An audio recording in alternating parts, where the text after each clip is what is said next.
Hello and welcome to this week's episode of Beyond the Broomstick, that podcast that opens up all the opportunities and possibilities that spirituality brings to you in your everyday life.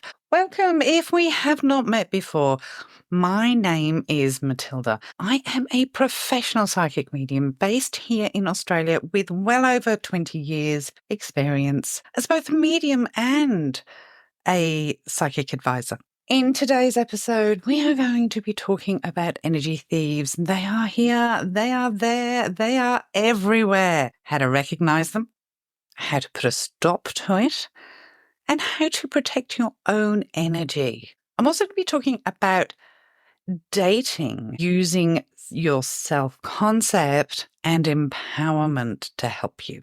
It's a much requested topic. And I really do think that it's a really important one for people to take on board, especially if you're in the dating game. Not everyone is, but you can actually use it in friendships as well. So we're going to be talking about those topics. Wow, what a week. Towards the end of the episode, I'll be giving you new predictions for the coming months, as well as talk about some current affairs that are going on at the moment. Well, I've just got off doing 2 or 3 hours of recording with the amazing Laurie Rivers for Sassy Seers. Yes, the Sassy Seers is not dead in the water. We have just both been under just a lot of pressure and a lot of energy that we've both needed to use in other areas. So those episodes, oh my gosh, the second episode that we recorded, I had tears of laughter. So I'm sure that you guys will too. My week has been good. I've been focused. I've been doing readings. Today was not a reading day. I'm starting to actually put a non-reading day in the middle of the work week because I'm doing so much more on weekends with Patreon. If you're not a Patreon supporter, that is absolutely fine. But the link is in my bio. I am often on live with Patreon. We've just found out today that I have video live that I can now use. Won't be using that all the time because I'm often live at 7 a.m. my time. Nobody needs to see me at 7 a.m. my time. And my coffee mornings, they are really great because you get to run them. The coffee mornings are run by every paid member. You have your questions. It's current affair, spiritual questions. I'm always happy to answer spiritual questions on chat when I'm on, but those are really about rising the energy, having a chat, getting to know everyone. We talked about this on Sassy Seers about how important our Patreons are, and we just build those relationships. And when I notice that somebody isn't in the chat very often, I'm wondering if they're okay. And Patreons support the podcast, but they're also part of a very, very important community.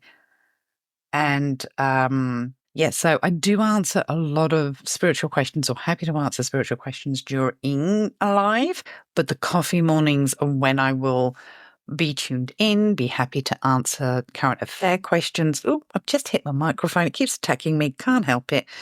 Those coffee mornings are great. If you are a higher member, you get to send questions in. You don't have to attend. We also have Patreon-only podcasts that go out.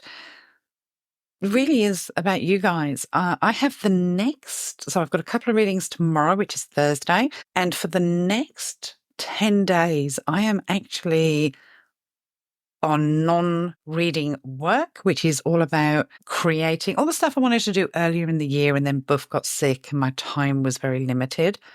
Creating some new courses that I've got coming out, looking at some content that you guys might be interested in, some topics you'd like me to do some videos on. All of that I'm going to be doing next week, which is really exciting. And on the 27th of April, I have a live evidential mediumship event, which is held by Zoom. It's just the same as if you're going to go and watch a medium in a venue, but it's in your living room. Excuse me. And I do spirit-led messages through there. And they are beautiful. Beautiful event. So lots and lots going on in my world. I hope you're all well. I know the energy has been quite tight, is how I want to put it. I know we've had a full moon, which had knocked a lot of people off their perch and they're feeling out of sorts. For me, the full moon gave me a bit of a kick. I have been dreadfully ill. I haven't talked about it apart from I mentioned it on my Patreon. I ended up with a rotten kidney infection, and Monday this week, I dragged myself back to my doctor and just said, I feel like I'm dying. I'm sure I wasn't, but I just felt like I was. And I'd actually thrown up whilst I was out the other week in Melbourne, in the middle of Melbourne. And he put me on a double dose of antibiotics to make sure that it has gone away. I'm going to tell you, I feel a million times better. And I'm really motivated. So I hope you guys are feeling motivated too. So to kick off today's episode, I'm going to be talking about energy vampires. You may know them as energy thieves. Energy vampires are people that stay in your life to literally suck your energy. Whether they are people that constantly come to you with their problems, are constantly victims, constantly have issues, they are the people that have only learnt that the best source of getting attention is to drain other people and have constant problems. We've all got those friends or relatives or people that we work with that are a constant drain on the resources that we have for ourselves. It is really important that you learn to recognize them because you can be depleted and feel like you are being of service to someone or giving back or helping someone in need. And very often these people are constantly in need. There is a constant, I want, I want, I want. There is a constant, I need more energy. I need more input. I call them ask nots. They're the people that ask for advice and never take it. They're the people that will constantly have something to complain about, even though their life is good. There are those people that don't know what gratitude is. And I've had to deal with them in my line of work. And I'm not necessarily talking about people, well, I'm actually not talking about people that I ever do readings for because that's an exchange. It's an exchange of energy. When people are energy vampires, they will suck what they want from you, but there's nothing in return. If you want to talk to them about something that is bothering you on your mind or troubling you, they'll criticize. They'll have a judgment.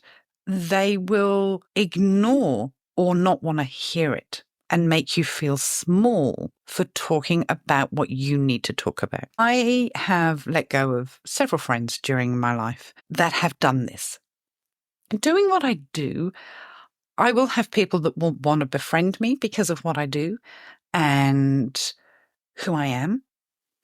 And what they can get from me. I have people that will sometimes just show up on my doorstep and offload because they've got something that's been pent up or they've got a desperate question. And there's never any consideration for the energy that I push out on a daily basis in the work that I do. Now, I'm very careful about managing and conserving both my spiritual and my emotional energy. Because I am of service, I work doing readings 3 to 4 days a week, and I do 3 to 4 readings in any day, depending on the type of reading that I'm doing. 4 mediumship readings would be too much for me to be able to actually function at any point after that. But if I did say 2 mediumship and 2 psychic readings, it's very, very different. So I do, this is why when people will come to me and say, but I've booked a psychic reading on this day and I want to turn it into a mediumship reading. And I'll have to say, well, the next mediumship reading is actually available this date because when my readings are released, they are released with specific days and times for the sorts of readings I do. Anyway, I digress.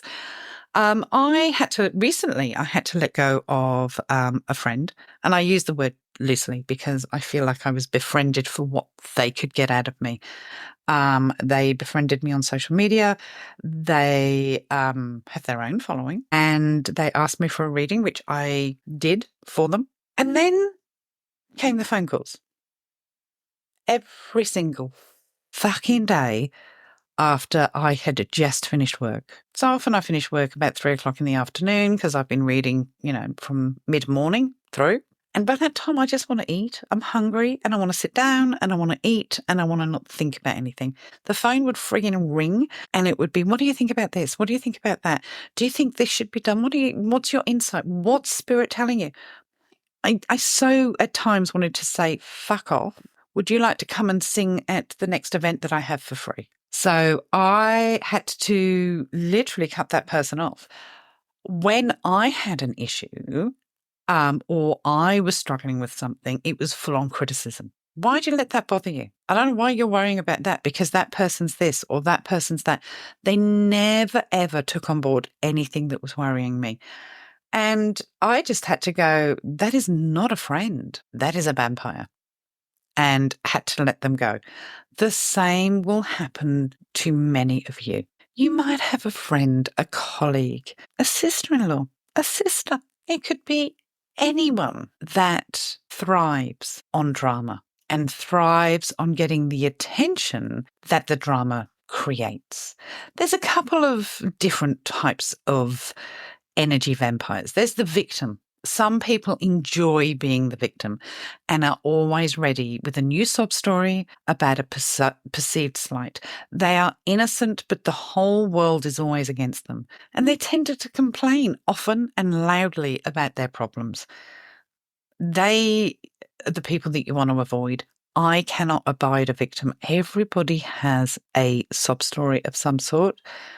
And everybody has, I often get a lot of emails requesting free readings or free information or free guidance, free mentorship. And it always starts with, I'm a really good, big fan of yours, but I lost my leg in an accident and my uncle slept with my great aunt and I lost my house and I'm living in my car and I cannot tell you the amount of people that will start a story that ends in a request with their victimhood. And although I do offer very good discounts in my Patreon, I am not here to offer free readings left, right and centre. And I've actually had to put a boundary in between people that email me directly from my website, which is now my assistant, and I don't even want to answer them. The criticizer is another energy vampire, someone that spends a lot of time and energy criticizing other people, things and situations. Nothing is ever good enough for them, and they can find fault in just about anything. There are so many of those on social media. If you have to wake up of a morning and criticize every single thing, even wonderful stuff, you will see a lovely video about a dog that's running free in the backyard, and they will say, that dog should be on a leash. They're in the backyard, but they should be on a leash. You should have them leash trained. I hope you've got your dog leash trained. Just stop criticizing everyone left, right, and center. You can offer constructive critique, but criticism is energy vampire territory. We've all got relatives that all they do is judge and criticize, just makes them feel better. And they're wanting to take your energy of feeling good and feed their dark, dark soul. The dramatizer. Oh, drama. I'm 53 years old. I don't do drama. I tell you, this is why I don't date. I know we're talking about dating a little later in the episode. I don't date. And the reason I don't date is because I do not want the drama. I don't want to deal with your baby mama. God, some men are having babies late. I don't want to deal with your drama. I don't want to deal with anybody's drama. Okay? Just not my thing, and it rises my blood pressure like you wouldn't believe. Some people create and attract a lot of drama on purpose. They always seem to be in the midst of a major catastrophe and often need someone's help and support to get themselves out of it. My response is build some resilience, deal with it yourself. If that's where you want to put your energy, don't take my energy to deal with it. Because that's what they're doing. They're actually pulling your energy to deal with their drama, and they're not having to use their own energy. Then you've got the manipulator. Some people are able to manipulate just about anyone and any situation to their advantage. They rarely say what they mean and usually have a hidden agenda. Usually these people are well known for manipulating to other people, and you can sit back and be manipulated by them and you have no idea. Anyone that tries to manipulate, whether it be through a story, whether it be by telling the same story to 5 or 6 different people, but leaving a bit out or adding a bit to each different person to get a different response, that's a manipulator. If you can't tell the truth, you don't deserve my energy. We've also got the negative thinker. We've all got a negative thinker in our life. Some people just always have a glass half empty and have a very negative attitude towards life. I see this again on social media. I can't cope. I'm tired. Oh my God, why is this happening to me? Well, it is. Build a bit of resilience, sending you lots of love, but please don't bring my energy down. They just have any negative energy. They can always be counted on to point out the downside or the potential risks without leaving any room for hope and excitement.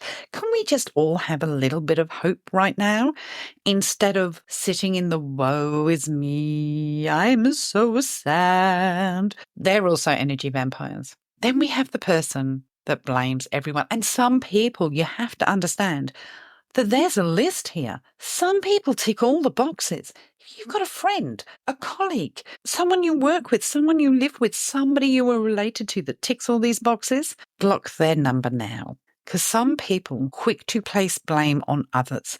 They are never at fault, but always willing to hand out heaps of blame, shame, and guilt. If you are that comfortable handing out blame, shame, and guilt onto other people, then I don't want to know you. I really don't. The way that I have dealt with people like this is to slowly withdraw my energy. Whether it is don't answer the phone when they ring every time. Put their number on silent, because you can do that in your phone where specific numbers are silenced and we don't get an announcement of them calling. Don't be so quick to feed their need to drain your energy. You will all have somebody in your life that does this. You will all have somebody that you are connected to that is a pull on the energy. And they rarely want to help themselves. All they want is somebody to listen to them. If they can't fix the problem or give them an answer that's easy, they don't want to know. They want that they're there. And a lot of these people will psychic jump. They will physician jump. So if they've got access to people that give readings or they're using those hotlines or whatever they are, and they're looking for answer after answer after answer, they are energy vampires. So remember, there is nothing wrong with just withdrawing slowly, not answering the phone, not answering the texts, knowing that every time you answer the phone, it is another journey into the woe is me, the victimhood, the manipulation, whatever it is. But also know your worth. Know your body. If you get off the phone from someone and you feel drained and exhausted, or if you come in from work and you feel drained and exhausted, or you see someone's number pop up on your phone and you go, oh, for fuck's sake. No, that's your body telling you that they are draining your energy and you do not have to feed them. You can say no. Your boundaries are really important. And if you continue to feed other people's energy, how do you not have enough energy to feed yourself? How do you have enough energy to know that you feel safe and secure and in a place of safety, emotional safety? You only have a certain amount of energy. It's not infinite. Why should you be the one feeling depleted if people are stealing your energy all the time? There's always people that want to be the center of attention, and often it is attention. I can read a text and go, you just want attention. Energy vampires are extremely self-centered. This is the major issue. And they always want to be the center of everything. They dominate the conversation to ensure the focus is always on themselves. If someone else brings up a topic, they find a way to one-up them and bring the attention back to themselves. For instance, that sounds like a nice trip. It reminds me of a time I went to Hawaii. Nothing can compare how beautiful it was. Let me show you the pictures. That's just taking away from your story. They may have been to Hawaii 100 years ago. They tend to exaggerate everything. Remember I talked about if somebody has 5 friends and they tell each friend a different version of the same story to get a different sympathy or a different reaction. Energy vampires tend to exaggerate every little thing that happens to them, making mountains out of molehills. They make everything sound much bigger, better, or worse than it actually is. Everybody else caught a tiny fish, but mine was as big as a house. You know the people. Energy vampires are very good at playing blame game. They're always manipulating situations so that they're never at fault. They're quick to assign blame to everyone but themselves. The problem may be the weather, the train, the traffic, their loved one, their colleagues, or even you, but never them. They always leave you feeling worn out. Interacting with energy vampires often elicits an unpleasant emotion, as I explained, the oh for fuck's sake when the phone rings. Don't feel that very often these days. You may experience emotions such as distress, worry, anger, guilt, shame, sadness, disappointment, confusion.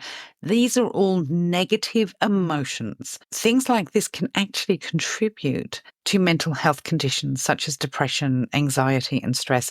And we all need to protect ourselves, no matter who you are, against that. They do not and never do give anything in return. They want your attention, they want your care, and they want your emotional support, but are never willing to give you anything in return. Just like I said about that so-called friend that used to ring me every day. Even if you ask for their help with something, they will make an excuse and bring the attention back to themselves or make you feel bad for needing their help. They use you for their emotional needs without giving anything in return. So how do you protect yourself? And I know a lot of people say it's really hard because I'm an empath. Empaths are made. Okay, we can have an ability to be empathetic. That is very different to being an empath. And I have talked about this, where a lot of people that claim to be empaths have actually been conditioned to preempt other people's needs because of social upbringing. They become people pleasers. They've had to preempt a lot of things because of the way they were brought up or the trauma that they experienced. Empathy and empath are very, very different things. You must adjust your expectations. If the energy vampire that you know in your life, you may find yourself being upset and disappointed when they fail to reciprocate the support you've shown them. It can help to adjust your expectations and understand that they're never going to show up for you. Seeing them for who they are can help you take the steps required to protect yourself against them. This is really important. When we adjust our expectations, when we realize that just because we wouldn't do something doesn't mean other people won't, then we can actually look at things in a way that's more hard or more strict than we normally would, because we don't want to upset people. It's a natural thing to want to help people. But when we realize that it's not a two-way street, it's easier to cut people off. If you can, limit your exposure to these people. You can set boundaries in your relationship with the person to limit your exposure to them as much as possible.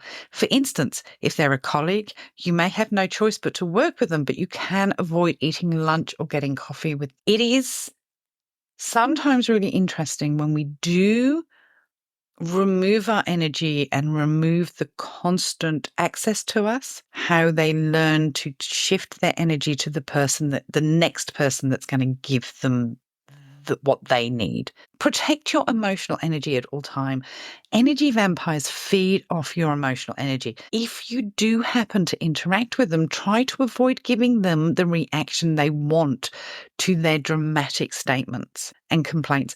Keep a neutral expression and simply shrug them off as though it's no big deal. They're no big deal. They will eventually lose interest and leave you alone. Don't argue with them. It's pointless because you will be at blame. You will be made to be at blame. Learning to say no if the person is asking you for something, avoid getting sucked in.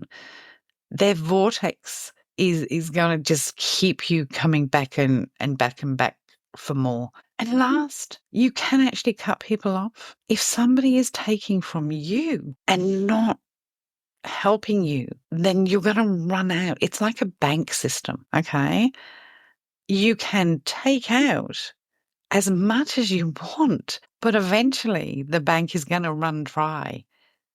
And cutting people out of your life is sometimes the only way to really save yourself from energy vampires. All right, next up, we're going to give a shout out to all of our new amazing Patreon supporters. Now's the time for me to give a massive shout out to all of my Patreon supporters. Now, if you don't know, this podcast is exclusively supported by my Patreon supporters. You can join for as little as $5 a month. That $5 allows you to join our coffee mornings where you get to ask your questions about current affairs of spirituality. You get to join in the live chats, which now can be done on video, a monthly newsletter with lots of tips and tricks and spirituality. They will also include from this month small ads on members of the Metaphysical Mavens, who are people that work within spirituality or metaphysics. I always have trouble with that word. Who are in our community. There are podcasts, there are meditations, there is all sorts of information, regular video updates from myself on Patreon for as little as $5 a month, as well as sponsoring this podcast. The community that we have built is phenomenal, and a lot of people are getting what they need out of that. Just to give you an example, we had a coffee morning. I won't mention the name of the person who was saying that they were concerned they were sending their child to Washington, D.C. They didn't know anyone. What if something kicks off, etc., etc., etc. And many people have put in the messages, I am in DC. If you have any problems, please reach out to me, blah, blah, blah. We have an amazing community. It's not just about spirituality. It is about lifting each other up on a regular basis. It is also about knowing who's there for you when you need it. We share predictions that happen. There are discounts on all of my readings, and they happen monthly, and you also get early access because you know how hard it is to book a reading with me. So this week, I would like to shout out. We have Michelle, who has joined for 12 months. We have Courtney, who has joined for 12 months. We have Chris. We have Gina. We have Jay. We have Teresa, we have Melissa, we have Denise. Thank you, Gabriella, sorry. We have Tammy, who has joined for 12 months. We have Sharon. We have Sharelle. We have 406 BJO. We have Michelle. We have Erica, who has joined for 12 months. We have Tiffany, who has joined for 12 months. We have Linda. We have Dana or Dana. I apologize if I got that wrong. And we have LG. You guys rock. It is you guys that keep the podcast going. Welcome. Make sure that you do check out the previous posts that I've made. There's actually a search bar at the top that a lot of people don't know, that if you swipe to one side, there's a little search and you can put your topics in there. Lots of stuff for you to work your way through that will give you great information. So Patreon is amazing in more ways than one. It's not just about receiving the information. It's about what you guys give back too. And I must admit that we have many, many giggles when I'm on live. It's not all doom and gloom. I love to just chat and get to know you all, what you're up to, what's going on in your life. It's a community. It's not just about you listening to me. It's about a community where we listen to each other. So thank you to all of the new and OG Patreon supporters. This is a much requested topic. I've really sat on whether I should talk about this or not, because so many people ask about dating and how to date. You know, the world is, I wish I could use a better word, but I'm going to say it. The word is fucked up, because it is, okay? And many people have been burnt with dating, but also they've become very insular. And insular sometimes means that we're not doing things for our best interest. And we're wanting something that we're not willing to change or be brave to achieve. One of the biggest questions I get asked during any reading, and I don't mind being asked, is, when am I going to meet someone that I would like a relationship with? Or when am I going to meet somebody, full stop? And often from the guides, the first thing that I'm said is, well, they don't go outside. Do you leave the house? Do you date? And the instant response is, everyone online is rubbish. Yeah, that may be the case. But if it's the only way you are going to date, then you need to date with your self-concept intact and feeling empowered and emboldened. I know that's a really hard concept to understand, but when you go into the dating market, and it is a shocking market, if you're going in with everyone sucks and there's nobody out there for me, and the only place I meet people online is, you're automatically going in with a negative mindset. We have all been burnt when we have dated.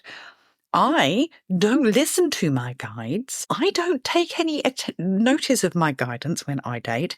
And I had a 6-month relationship with someone that I discovered was married. This is going back 5 or 6 years. Then I had somebody that I'm pretty sure was married, because they just behaved that way. And then I dated someone 3 times before I found out they were married. I'm not really selling this, am I, very much? I haven't dated since, not because I'm worried about people or meeting somebody that I'm interested in. It's because I can't be bothered. I have had my true love. I have had my happy ever after. And I'm okay the way that I am. My love, well, apart from Buff, my love is my work. You guys, that's where I get my needs met. Okay. But when I have dated after those instances, I had a certain set of boundaries that I stuck to. If you do not have a firm hold on your self-concept and what you are worthy of, you are always going to be disappointed. If you have a good self-concept and feel empowered, you are not going to be disappointed, because you are going to know not to give the time to the people that don't deserve it. There are always going to be time wasters online, but you can set your boundaries really, really high. And I'm not talking about they must earn 200,000, be 6'2", have blue eyes and work in finance. I am talking about their energy towards you. Do they just talk to you without engaging in proper conversation for more than 2 weeks without arranging to meet you for a coffee or a drink. More than 2 weeks, you stop talking to them, you stop giving them energy because all they're doing is feeding their ego. Do you expect them to be in a relationship with you within 2 weeks without dating you? Have the courage, have the passion and knowledge of what you're worthy of, and let someone show you who they are, knowing that there are others out there worthy of your energy. Let someone step forward and show you who they are before you fall for them. So many people out there are falling for the ideal of what someone can be, not what they are showing you who they are. Your self-concept is what is showing when you are dating. Somebody wants to Netflix and chill, that's fine if you want that type of relationship. But if you want a relationship that is going to transition into a proper partnership, then you must have the courage to turn around and say, sorry, but if you want to take me for a drink or dinner, I'll be available on Friday or Saturday. And then go ahead and make other arrangements, because you are firm in the knowledge that they are the ones missing out on your energy, not you missing out on their energy. So many of you are dating like the other person is the prize. You're fucking gold. Why would you settle for less? Because you are settling for less at the beginning of dating, hoping they are going to change. Never do.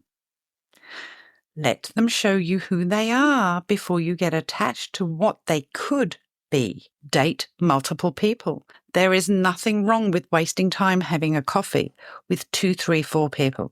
The reality of that is you're having a coffee, you're getting yourself out of the house, you are building your confidence, you're wasting an hour. So what? So what? You're looking for lifelong commitment. What's an hour? You set the terms of engagement. Stop handing your power over to these wannabes. You are the problem in your lack of dating, because you've decided that there's shit online because you've settled for shit before. When you are out and about, your self-concept should have your head up and engaging with people out and about. Watch who checks you out. Watch who looks at you. Throw a smile their way. Having your head down in your phone is stopping people engaging with you. Join a social club. I saw a TikTok of all the different social activities for people wanting to meet new people in Melbourne. There's got to be one for every single town in the world. If you do not leave your home, you are not going to meet the man of your dreams or woman of your dreams, whichever you are dating. But if you don't put yourself out there, you are not going to find the needle in the haystack. And if you give up at the first pass, then you're never going to find anyone. Set yourself a limit, set yourself boundaries. If somebody can't engage with a conversation and conversation is important to you, block them. If somebody wants you to Netflix and chill and you want dinner and dancing, block them. Set your intentions. And the reason your self-concept is so important in setting your intentions is because you must have confidence that you are worthy of someone making the effort. You may have had relationships, situationships in the past where you have been gaslit into accepting less than you deserve. This is why your affirmations are so important. They make you emotionally safe. They remind you of what you're deserving. They set your own boundaries, not gathered by someone else. How many people have dated a man that said, well, you expect too much, and all you've wanted is to actually leave your home with them? All you've wanted is for them to buy you a coffee. And for fuck's sake, anyone that turns around and says that he can't take me out because he's paying 3 baby mamas child support and he doesn't have any money, run in the opposite direction. That's never going to change. You are forever going to be picking up the bills for the rest of your relationship. That will never, ever change. Your standards need to be high, and you need to have confidence that by doing the work, it may take 1 month, 2 months, 3 months, 4 months, by doing the work, putting the energy into dating intentionally, that you will meet the person you want to meet. But if you sit at home saying that there's shit online, and nobody takes any notice of me outside, and you've got your head in your phone and you're not even online, so what if there's shit online? So what if 90% of the men that are online, men or women that are online that you come into contact with are not your type or don't make the effort or just want to hook up? So what? Doesn't mean to say that you have to do any of that. It means that you're spending time getting to know their intentions before you date them. And I'd say dating. Don't get emotionally attached before you know who somebody is. Do not think that sleeping with someone is going to change their behavior. If you want to have a hookup, go for it. But you've got to live by the intention of what you want. Retrain your brain to remind yourself how deserving you are, and you will meet the person that you want. I feel like I'm a dating coach now, not a spiritual coach. Please work on your self-concept. Your self-concept is so important because it will remind you what you are deserving of. Too many people have been told they deserve less. Remember, water finds its own level. Now I feel like a dating guru, not a medium, but you get the point, ladies and gentlemen. Your self-concept will determine your own experience when it comes to dating, even making friends. It's about standing your ground, knowing your worth, allowing people to show you who they are. And just because dating apps throw up the worst of the worst, there are often some nuggets to be had there. But like everything, you're going to have to work for it. It's not instant. And that's working on your self-concept as well as spending time getting your way through the frogs before the prince or princesses show their face. Anyway, I'm going to move on to what's going on in current affairs. My main thing that I want to talk about is the gentleman that has been deported to El Salvador in error. I've been asked about it so many times, and I don't have a 100% information from spirit. I've asked. I feel that he will be returned. My fear is that his body may be returned. Do I think that he's dead now? No. I think that he's been tortured. Do I think he's at risk of death? Yes. Do I think that all deaths in that area are ever reported? No. There is going to be a convoy in the next 48 hours, 72 hours going to El Salvador to ask for answers. I think they're going to be met with short shrift. There is a deal being done. In my 2025 predictions, I predicted these events, and not specifically, but the prisons, etc. And I fear that this is not going to be the first of its kind. However, what I do want to say is that I think there will be definite news by the end of April. I think the 27th or the 28th. But I also think that the 20th is going to be a very poignant date. Now we're on the 16th today. It is a worldwide historic event. Because I feel like someone's going to stand up to Trump. I don't think he's gone yet, but I think someone's going to stand up to Trump. What I do want to say is that many people have been talking about the constitutional crisis. We've been in a constitutional crisis. That's the words of the United States. And I'm going to say no. That constitutional crisis is now. And I've talked about this on Patreon, about the fact that the Supreme Court are fighting for their lives now. They weren't before. Now they feel defunct. Now they feel as if they have no say. And it was a unanimous decision to have this gentleman returned. It wasn't one, wasn't two, wasn't three, wasn't four. It was unanimous. And it was unanimous against Trump and the Department of Justice. The constitutional crisis is now showing itself because the levels of government and the executive level of government is saying that they don't answer to anyone. The other thing is that if my memory serves me correctly, Biden allowed the Department of Justice to do their job. Trump is not allowing that. So there is no justice in the United States. Do I think that more of this is going to happen in the next couple of weeks? Yes.